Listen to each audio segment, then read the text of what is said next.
All right, so we had a pause there for a second, but so if this pause doesn't work right, this show will be two parts tonight. If it works fine, it'll be one whole show. So there might be two parts. We don't know yet. Second Yeah, part, special edition. that's right. And First then, part, we did the giveaways. If you missed it, sorry, you didn't win anything.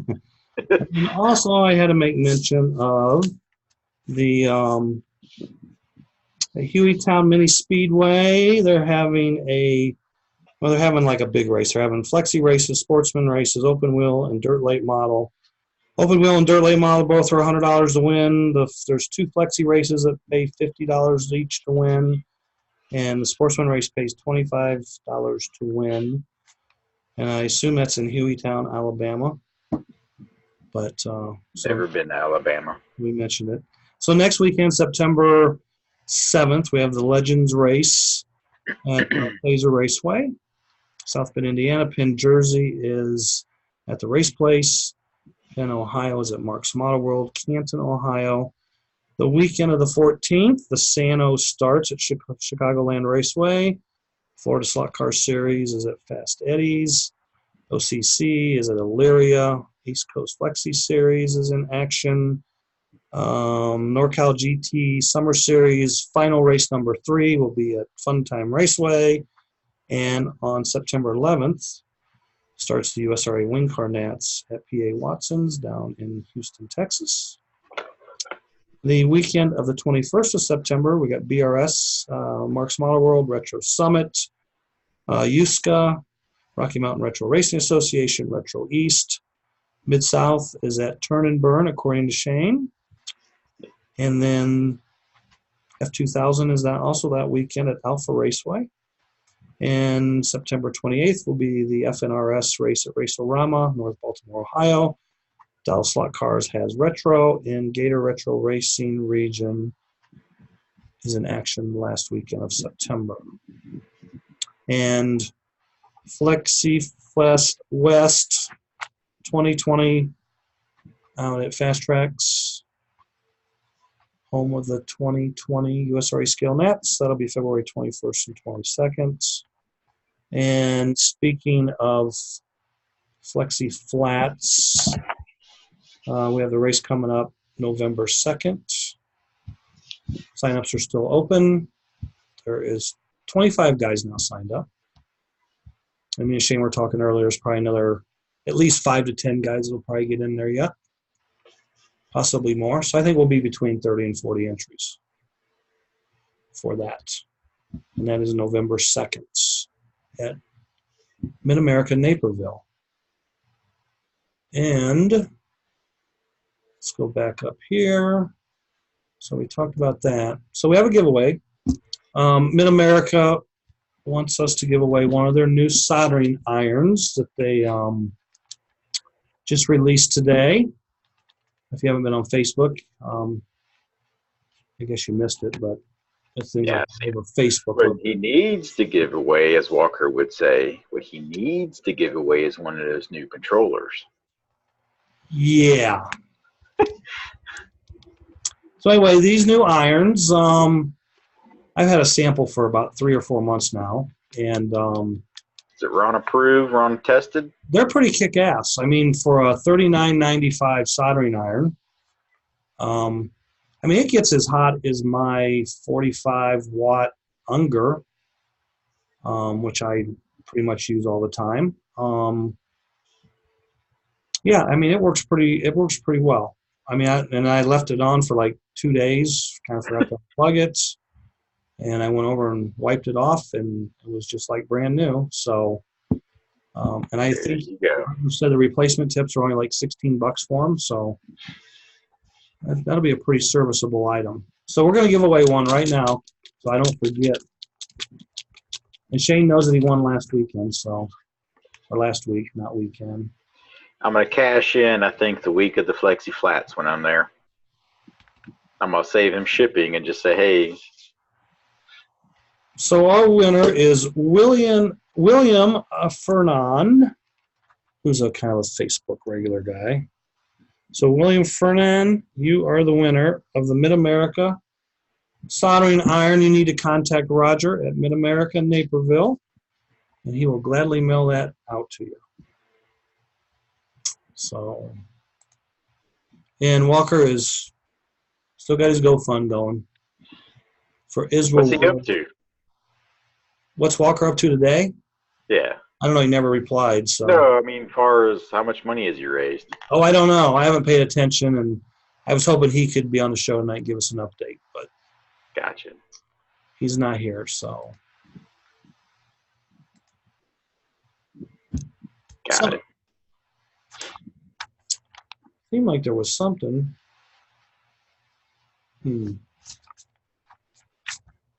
Nope. Can't say it. I thought there was something that we were. Oh, so yeah, the Flexi Flats West. It'll be GT1 on the flat track out there and LMP on the Purple Angel. And there should be according to Ernie, there should be a Facebook page up here pretty soon for getting information. Is Ernie going to make the trip? Yeah, Ernie will be there. Really? Yeah. That's in February? February 21st, which, let me grab my stack of calendar here. I'm pretty sure it's the 21st. February, that'll be like the 22nd, the weekend of the 21st, 22nd. 2020. Flexi. Be a good USRA warm-up race with those going. Yes, it will be. It'll be a real good warm-up race for anybody that.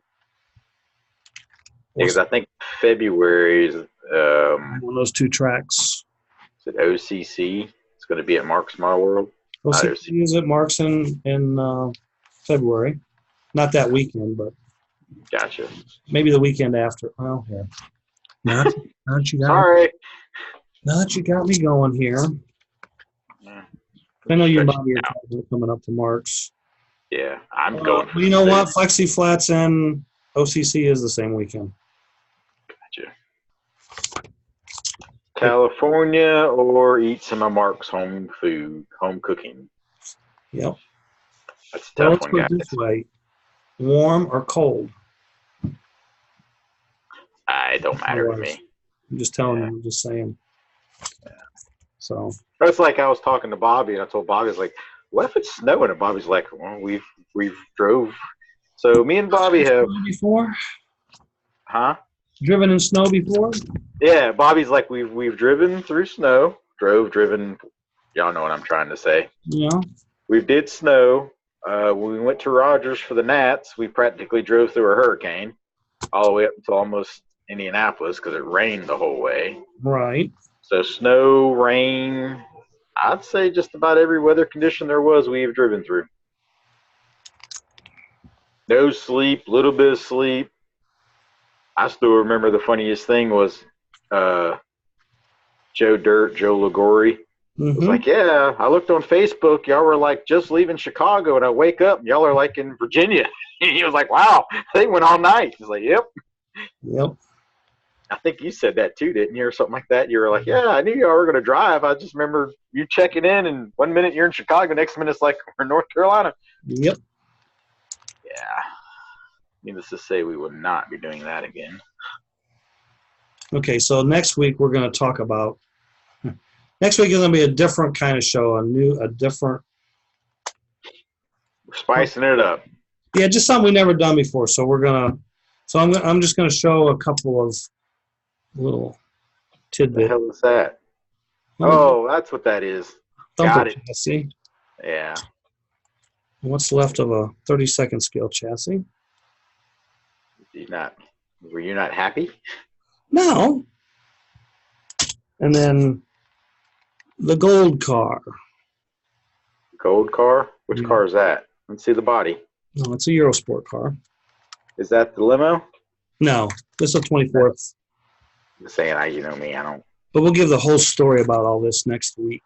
You pulling stuff out the museum? Yeah, I've been in the vault. Nice. Oh, and then that'll be. I don't know if you can see that very good.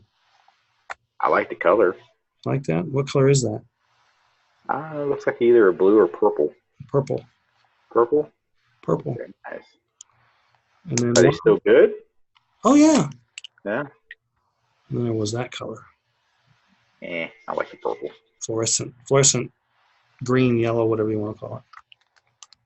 So we will talk about that stuff next week. Whenever I first got into racing here, we had red tires that actually worked pretty good. Well, me and Walker talked about colors of tires last week. Yeah, I didn't make it that far into the show. Okay. Yeah, I was about burnt out. Well, I mean, like when I started racing, it was either orange or black. Black came on Womp Womp Ready to Runs, and orange tires came on everything else. And then, somebody over yonder, like 32nd scale Eurosport cars really liked red rubber. So there was a lot of, a lot of red. A lot of red for 32nd scale. Should have took a picture and sent it to you to share on this, because I've been delivering a lot of stuff. They're building like a 12-story hotel. Mm-hmm. And I had to deliver some rubberized expansion joint. Yep. Of course, I'm grabbing. They're probably 1.5 inch sheets of rubber, and I'm thinking this is how tires are made. It's just water jet. So I'm over there like looking at the pores and all that kind of stuff. But actually, it was probably 1,000 sheets of this stuff.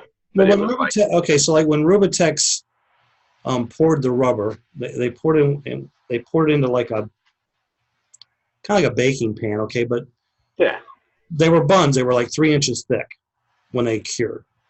Right. And then they would slice them, kind of old cheese roller slicer. That's not what, but they would skim it, half it, into 1 inch thick pads or sheets. Right. And then you would stamp those into the pads, which all the donuts were in. Oh, okay. And I used to know this. I'd have to probably go through my notes, but I think it was either 9 or 12 pads out of a sheet. So let's just say it was 12. So 12 times 3, 36 pads out of a bun. And then 80, they had different diameter dies to stamp the donuts. So I remember one was 81. So 81 times 30 is 36. That was 2,900 donuts out of a bun. And that was 81 pieces and 105. Okay, so 105 times 36. Oops. That'd be 3,780 pieces out of a bun. Because the 81s were like 1 1/8 or 1 inch. Was it all done in millimeters or something? No, it was done in inches. But the buns that had 81 donuts in it, those were 1 inch and I think 1 1/8 donuts. And then the 105 were around 900 or something like that. Right. No, they were smaller than that. They were probably 800 or so. Yeah. Yeah. I'm going to say smaller the donut, the more you can get out of a sheet. Right. Yeah, more yield out of a sheet. Because I had tires made that one time whenever I was kind of fiddle-fatting around with doing tires. And I went to our local rubber and gasket place, and it was nice enough to be allowed to walk back in their overstock or it's already been used. Yeah, the guy's like, yeah, just check it out. And I did some sweet talking, and it cost a pretty penny, and I got some decent rubber out of it. But then we started talking about manufacturer, and it was just way too many zeros for a hobby, So I was just like, yeah. Yeah, well, I mean, they ran me off. I probably got out of that sheet that I found just sitting up on a bench. I just grabbed it and was like, oh. Okay, so like, okay, where to go with this? So Rubitex made all the SBR rubber, and I think we've talked about this in the past too, but SBR rubber was a product of World War II because there was a shortage of natural rubber. So Rubitex came up with some kind of formula polymer to make a substitute foam rubber without rubber on it. So after World War II was over, SBR, I think their sales probably went down for a while, but industry started finding more and more uses for SBR rubber. And, you know, I don't know who the first slot car person was that was like, let's try this rubber Right. for slot cars or whatever. But, you know, from, you know, like probably 1965 until probably late 90s, early 2000s, when by that time Rubitex had filed bankruptcy and went out of business. The majority of the slot car rubber was SBR rubber for a long, long time, from 65 until like 93, 99% of the rubber that was used was SBR rubber. And then 93 and on, we started seeing more of the natural and the Wonder rubber and that stuff. And it eventually kind of replaced SBR. And then when Rubitex filed bankruptcy and closed, once the old new stock was gone, right, there was no more SBR unless someone bought some. Like the JK premiums, you know. Right. Well, they that was went through stock and right. Found some of the old sheets, and it was like, hey. So back in the early 90s, we paid 5 cents for a donut for SBR rubber. Okay, so for the small donut. So I'll get to this in a second. So it's 5 cents a donut. There's 105 pieces in a sheet. So 5.05 times 105. Like $5. It was $5 for a pad. Okay, but Rubitex, they would sell to anybody, but there was a minimum, I think, a $200 minimum order. Right. So that's just like these people. They were like, "We'll make you and get you whatever you need." Right. So you're gonna get like 40 sheets. Okay, when you call Rubitex to buy rubber to make slot car tires. Right. So Rubitex had 13 different colors, and they were all available. And so before Rubitex, I need to back up here. Before Rubitex went bankrupt in the late 90s, early 2000s, Rubitex was pretty much a mom and pop kind of business. Okay, and it was a huge business, but it was privately owned, not like a corporate environment or corporate run business. So they would run stuff even if they didn't need it. Okay, so they just ran production schedules and they would put it outside, and outside they had kind of like carports. Like they have a big cement slab, and they just had a roof, but no walls or doors, and they would just pile the rubber in there, stack it up, and then pull it and ship it, or pull it, die cut it, ship it. So in like around 95 or so, Rubitex sold to a corporation, and then that corporation went bankrupt a few years later. Well, when the corporation took over, Rubitex went to, you had to buy the whole production run of rubber. Okay, like no, you can't get 1,000 of this or 1,000 of that. If you want yellow, you got to buy 10,000. Oh, yellow. For the yellow. So if you do 10,000 divided by 0.05, so that was 200,000 donuts. You did 0.05? Yeah. That's 5 cents. It's more donuts than that, wouldn't it, if you got it per sheet? Oh, no. What did I say? I said 200,000. Is it? Donuts. 105 donuts in a sheet, but right. I'm just taking 10,000. I'm taking the $10,000. Oh, you're talking about how much it would cost? Right, and divided by nickel. That's 200,000 pieces. That's how 2,000 donuts. 200,000 donuts was 10,000. What $10,000 bought you? Bought you, okay. But the problem was, talking numbers, I get confused. I know, and the problem was another reason that why SBR went away was the tire manufacturers weren't going to kick out 10 grand Yeah. to get a color of rubber. So that's just like I've talked to people and they were like, why didn't you pursue getting tires? Because had what I got or was getting was good, it would sell, Right. And I just told him, I was just like, dude, that was a lot of money. I was like, it was just one of those deals where I went in there, obviously the place I work for does a lot of business with him. So I kind of know the guy, and he was like, yeah, go check out what we got. If you see something, we'll figure something out. And it was just one of those days where there was nothing going on the machine. Right. So I got it water jet and all that and took it home. And he was, and the biggest question that I asked him was, if this works, what kind of rubber is this? And everyone in the warehouse did this number. Yeah.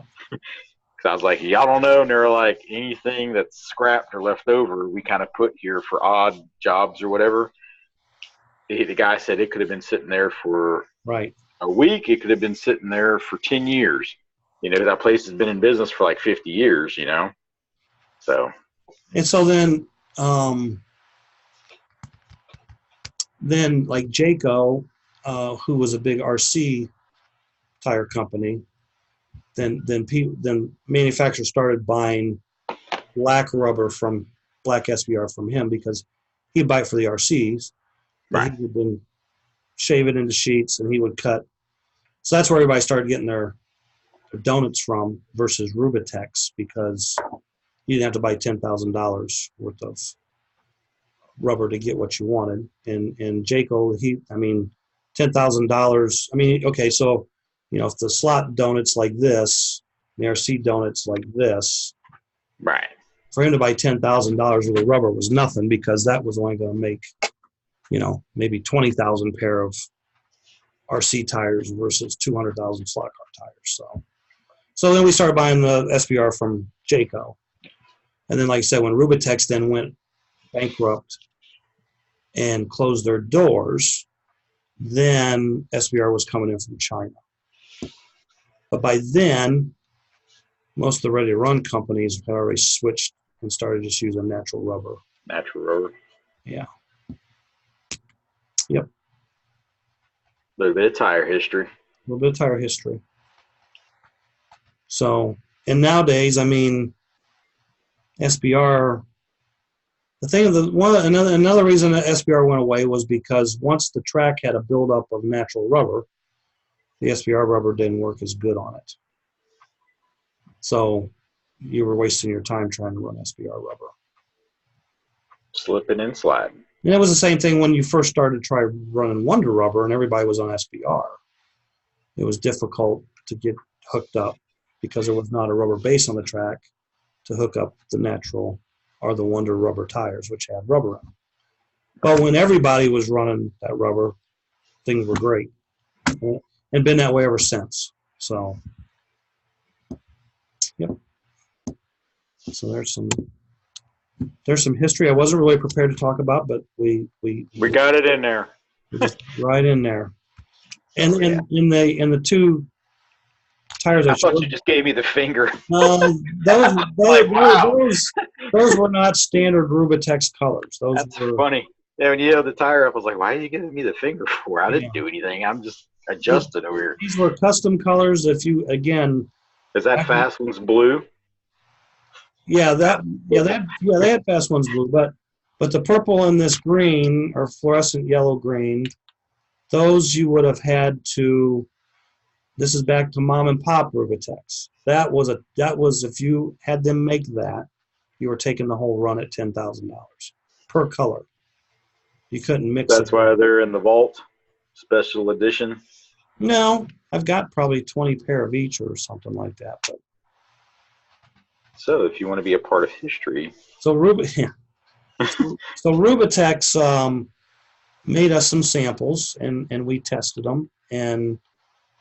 But again, the world was changing tire-wise. So it was. Because I remember. I have two different colors than everybody else. You're going to spend $20,000, and that was a big risk. When I first started racing, it was the Parma Tuna tires. Yep. That was at the local track. That Alpha's Slim Pack, and then the track shut down. I took like a 5-year break. We started racing in Myrtle Beach, and that's whenever I was introduced to JK tires. We ran JK untreated. Okay. So I ran that a lot, and then I remember the first traveling race I traveled to, I just went with JK because I didn't know any better. I remember like the first 2 years I raced traveling wise, I learned so much about tires because guys were like mix matching their tires, and then I didn't know what Wonder River was. Right. You know, soft, medium, hard. I had no clue what any of that was. You know, and I remember after that race that I went to, the first race, because we stayed an extra night to kind of do some sightseeing, track owner was like, you know, your car is way faster than what it is. Your tires are bogging it down. Right. You know, he's like, what tires you running? And I was like, I got JKs. He's like, JK, you know, treated or Wonder? And I was like, no, what's that? You know, he thought I was joking with him. I was like, dude, I honestly don't know. So he was like, here, put these on there. And it was like, man, I wish I had these for the race. And he was like, yeah. But I didn't know. And at that time, I just doing it on my own, trying to figure it out for myself. So, yeah. And now I have bags and bags and bags. Well, that's like I can remember running, because the first company to mass produce the natural rubber tires was Twin K and the UFRA. Okay, and I can remember the first few times I ran UFRA, I hated it. Like I didn't like it. I hated it. I mean, it hooked a car up. I mean, we're talking like a scale flexi car, NASCAR. It just hooked the car up so hard that it just felt mushy and boggy. You know what I'm saying? It was just so stuck. Yeah. And then probably about the third or fourth time I ran it, we went to a race, and the track was kind of slick. And then things were like, oh, baby, this is what you got to have. I mean, yeah. And of course, I was at Parma at that time, and then, you know, probably over the next 6 months or so, we slowly got into the tuna tires in that market, because Twin K was kind of on their way out. And because that's all I ran. Yeah, I mean, tuna tires, when the majority of people used them, they were hooked. I remember people like, you know, telling us at Parma, well, you should just put those tires on the ready to run cars. Well, the problem was the donuts at that time were 20 times more than what a SBR donut was. You know, you're paying 10 cents for a pair versus like $1 a pair. So you're gonna have to raise the price of the car. No one wanted that. So, you know, it's like, well, Mr. Track Owner, sell them the car and then sell them a pair of tires. I mean, yeah, that's good for you. I mean, that's generally the first thing you buy anyway as someone buying a ready-to-run car is tires. Because 9 times out of 10, the tires that come on them, they don't. Well, you know, like I told Walker last week, I mean, when I started racing, you know, we didn't know, no one really knew anything about true tires or truing tires. Oh, yeah. You know, so naive. And then I remember the guy who drove the real race car that I worked on, he had went to the track, and the guy that sponsored our race car had a machine shop. So the driver of the race car and the owner of the machine shop and a couple other guys, they had went over and they were running their car. They bought Womps, and they were over there running them. And I think Jim was the guy's name that owned the machine shop. He said, well, you know what? He goes, everybody give me your tires. I'm gonna take them to the shop, and I'm gonna true them up on a lathe or something. So the next week, Jimmy's like, Jesus, what a difference the true tires made, you know? So I start racing a couple weeks later, and then I go over to, Gary. I said, Gary, can I want to true some tires down. He's like, no, we're not doing that. Because he had already, like, played, and he was done racing. Right. He's like, no, we're not going to do that. And I'm like, oh, come on. He's like, nope, I don't want the mess, and, you know, blah, blah, blah. I guess maybe he ground enough tires the first time to, like, I don't want to do this again. Right. So it was okay because nobody else, none of us had true tires. Right. So no one had an advantage. And then probably year or so later, another friend of mine who was racing wing cars, he had started making his own tires. He was getting donuts from Pro Slot, and I don't know where he was getting the wheels, probably just soaking off old wheels off rubber and remounting them. And he built a real simple tire truer with a bench grinder and a slot car motor with an axle tube on top of it. And you would slide it over across the grinding wheel. And that's how he was making the tires. But they were so true. So then when we didn't have enough tires we made, or we ran out and was waiting for more donuts, then we have to go back and buy tires at the track, and we'd come over and we'd true them. And it was a huge difference. But no one ever had, and I trued my tires, at home, probably from 1982, 83 until I got my first tire truer, probably in 91 or 92. And they were those paddle wheel kind. The Czechoslovakia were making them, and JK was selling them, and I had one of those to use at the track, but I was still truing my own tires at home on my bench grinder. Yeah, your big machine. And then the first tire truer I ever owned was it was like a Hootie, not a paddle wheel, but a wheel. Yeah. It was made in Czechoslovakia. I think Vlado had something to do with them being made, and he brought in 10 or 20 to a race, and I got one, and it was like, okay. And then I used that for about a year, and then I got a Hootie. And used Hooties. Yeah, the first tire truer I had was the JK thing. Yeah. That was it's like $60 or whatever. Yeah. That thing. I got that, and I remember bringing it home, looking at it like, God, this is a waste. I was just like, this isn't going to work. But they worked. They were better than nothing. Yeah, I took it because this was back whenever I was still in high school and had access to a full machine shop. So me and my machine shop teacher kind of looked at it, and he was like, oh, well, we could put a shim here and do this and do that. We had it where you could dial in and dial out and all that. Yeah. So I tricked mine all up. Yeah. Probably for another $60, I had it right. I think I still have my paddle wheel tire truer somewhere. And I think I have that original Czechoslovakian one here too somewhere. I know this year's Nats, Gugu had a pretty cool looking tire truer because it had like a little 3 paddle wheel thing. Right. And he was like, this grit's to get it to this point, this grit's just to smooth it, and this is the finishing one. I was like, oh, that's pretty cool. So. Yeah. So yeah, the tire truers have come a long way. And now I had it.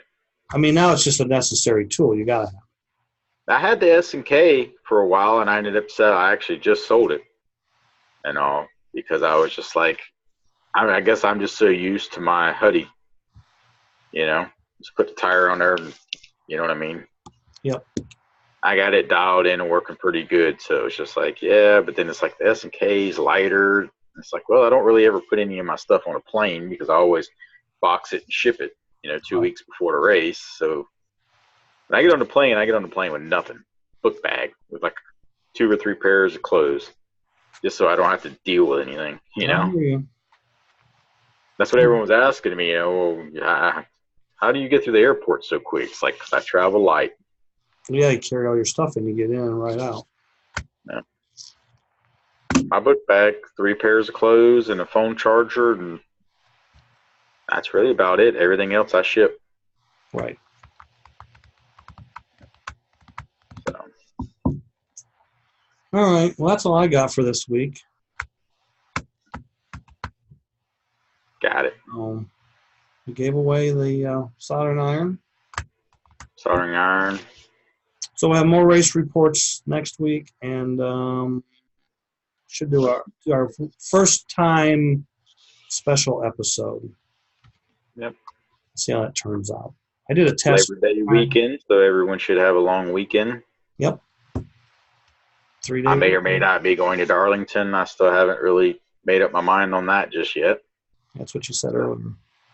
Kind of want to go, but then it's like, I don't know what the weather's going to do. So I get paid this week, so money's not really an issue. It's just a matter if I want to go or not. Right, right. Yeah, I was thinking about going to Friday night qualifying at the NHRA Nationals. I see. If I had something like that, I would go. There's like, if you ever went to a Top Fuel? Yeah, I went to my first one. It's like no, there's no experience like that in the world. Last year, this year, with George, kind of pulled some strings, and we were like, Charlotte. It was weird because we didn't open doors. Like everyone opened doors for us, and I'm just like, okay, I'm like, this is different. Yeah, there's nothing. There's no feeling noise like that. No, I mean just to vibrate in your body, and it's amazing how much air that those cars exhaust. See, I think I've told the story before on here. I had never seen NHRA. Bobby had never seen Pro Mods. So Bobby got to see Pro Mods, which I'd seen Pro Mods, but Bobby'd seen NHRA. And it was a good time. It was definitely an experience. I'd love to go again. And it's cheap. It's like what, $35-$40, but you can walk everywhere. Yeah. You get the pits. You get you're like. And see, like our wristbands, we were up in a suite, so we were fed. We were in the Bruton suite, I think. So we were probably somewhere we didn't belong. Right. So. Yeah. But yeah, it's like no experience. Yeah, I enjoyed it. Top Fuel. And like you say, we would go inside because it was air conditioned, and you couldn't you could still hear it. Yeah, it's muffled. But you could feel it no matter where you were. Like when we were walking up, you could feel it. Yeah. And it's just like, all right, It's amazing. And then the whole time I'm sitting there thinking, okay, they're only running 2 because it wasn't the 4 wide, it was only the 2. Right. And I'm thinking, God, can you imagine being here and they run 4 at a time? Because 2 was enough, And what else is really cool is when you go in the pits and after they rebuild a motor and they fire it up first time, they put it up on alcohol, so it kind of cackles. And then when they turn it on to the nitro, it's like someone really turns the bass on in a room and it just starts. Well, there's a video on my Facebook page where we watched one of them warm up. They start them on alcohol or on gas? The ones I've always seen has always been alcohol. Yeah, I've heard gas, whatever. But yeah, like you say, when they fire up, it's just kind of like blah, blah, blah, blah, blah. And whenever everything starts to cycle through, it's like, oh, there it is. And after the smell changes, and it's an experience. You can't. TV, video, you just no, you can't. That's just like people who don't like NASCAR, and it's just like just go to a NASCAR race one time. Well, I don't know if that'll hook you, but yeah, maybe the old NASCAR, the new NASCAR, I could really care less about, but Jag racing, on the other hand, and their dirt track racing, that was fun. I got my first experience of that last year, also watching a car diving in at 100 miles an hour, thinking, yeah, he ain't making that. Okay, he made it. Sideways and goes. Yep. That was a lot of fun, too. Okay. So until next week, everybody have a good, safe holiday weekend. And our word of the show.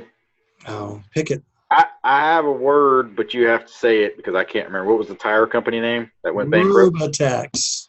Rubatex? Rubatex. There you go. That's the word. Rubatex. Rubatex. Yep. That's it. That's the word. That's all I got. See you next week. Have a good weekend.